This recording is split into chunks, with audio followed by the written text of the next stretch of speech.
Hi అండి. ఈరోజు వచ్చేసరికి నేను మీకు బుట్ట హ్యాండ్స్ అనేది చాలా సింపుల్‌గా కొత్తగా నేర్చుకునే వాళ్ళకైతే చాలా బాగా యూజ్ అవుతుందండి. ఇంకా చాలా వరకు తెలీదనమాట. కొంతమందికి బుట్ట హ్యాండ్స్ అనేసరికి మనకి పఫ్‌లాగా లెగ్స్ పడతా ఉంటుంది. అది ఏ విధంగా లెగుస్తది, ఏ విధంగా బుట్టలాగా వస్తది అస్సలు అర్థం కాదనమాట. ఈ విధంగా స్టిచ్ చేసుకోండి. మీకు చాలా బాగా నీట్‌గా పఫ్ అయితే వస్తుందండి మనకి హ్యాండ్ మీద. ఇలా మనకి లైనింగ్ క్లాత్ మీద చక్కగా నీట్‌గా మెయిన్ క్లాత్‌ని పెట్టి ఇలా ఫోల్డింగ్స్ అయితే ఇలా అయితే కుచ్చులు పెట్టుకోవాల్సి ఉంటుందన్నమాట. ఇలా పెట్టిన తర్వాత చక్కగా మనం స్ట్రైట్‌గా కూడా మనకి మధ్యలో ఎన్ని కావాలంటే కుచ్చులు అన్ని పెట్టుకోవాలి. అంత క్లాత్ అయితే తీసుకోవాలి.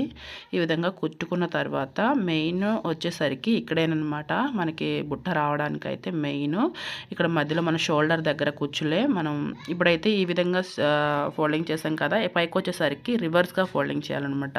రివర్స్‌గా ఫోల్డింగ్ చేస్తూ కొంచెం క్లాత్‌ని మధ్యలోకి లాగేయాలన్నమాట. ఆ కుచ్చులకి దానికి మధ్యలో కొంచెం ఇలా ఈ విధంగా లాగుతూ స్టిచ్చింగ్ అయితే వేస్తూ ఉండాలి. మనం ఎన్ని కుచ్చులు కావాలంటే పైన కింద వచ్చినట్లు అలా రివర్స్ ఫోల్డింగ్ చేసుకుంటూ మధ్యలోకి కొంచెం క్లాత్ యువతలకి లాగి పడుతూ నీట్‌గా అయితే ఈ విధంగా స్టిచ్చింగ్ చేసుకోవాలి. ఇలా స్టిచ్చింగ్ చేసిన తర్వాత పైన చుట్టుపక్కల మొత్తం అంతా వేస్ట్ క్లాత్ నీట్‌గా కట్ చేసేసుకొని మనకి నేను ఇంకా దానికి చిన్న పట్టీ అయితే అటాచ్ చేయాలనుకుంటున్నాను.